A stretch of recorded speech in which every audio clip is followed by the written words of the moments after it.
You're listening to an elephant as it strides across the Kenyan savannah. But these footstep recordings weren't made with a standard microphone. They were captured using a seismic sensor, a device that allows us to eavesdrop on vibrations as they travel through the ground. Over the past few years, researchers at the Animal Vibration Lab have been trialling a new approach to monitoring endangered elephants. Using discrete seismic sensors, they hope to eavesdrop on the ground vibrations that are produced by elephants as they walk. We put out this big grid of sensors back in 2023, and that holds 1,220 seismic sensors buried in the ground. So every single red dot on this diagram shows a seismic sensor buried in the ground 50 meters apart. And imagine this is in the thick, dense African bush, so it's not on typical roads you're seeing here.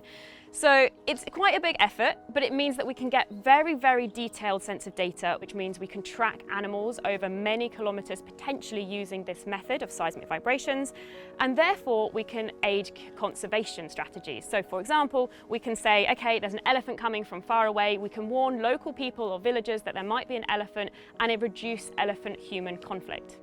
But seismic monitoring not only offers the potential to track where elephants are moving, we also hope to one day get a sense of what they are saying to each other. Elephants have a rich vocabulary of vocalizations known as rumbles, and we can record these rumbles using seismic sensors. When they make these vocal communications, they make a rumble for an alarm call, they can say hey to their friends, and they can also tell all of their family members to group up when there's danger. Using machine learning approaches, it's hoped that we will soon be able to classify elephant communication and eavesdrop on the conversations they're having with each other.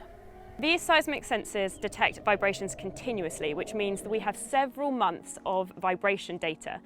And to understand exactly what's happening with the elephant communication, we have to use machine learning approaches to really classify what exactly is an elephant rumble out of this continuous data we have.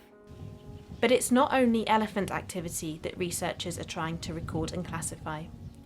Scientists are increasingly worried about the seismic vibrations produced by human activity and the effects these might have on elephants' well-being. Elephants detect and sense vibrations in the ground. We don't know exactly how they detect it, probably a combination of skin-based vibration sensors that you have in your skin as well, so using their feet for that, but also perhaps bone conduction, the vibrations moving from the ground through their leg bones and then into their ear. Because animals are so sensitive to vibrations that might come through materials, it means that there are a lot of activities, maybe that people aren't aware of, that are generating this sensory information that might affect animals. Wind turbines, military activity, cars that are driving around on the African savannah, for example.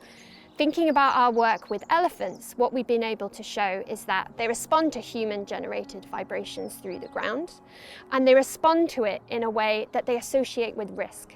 And this is really important because it gives us an insight into how the elephants are responding to and using information beyond what you naturally expect, for example, from communication with other elephants.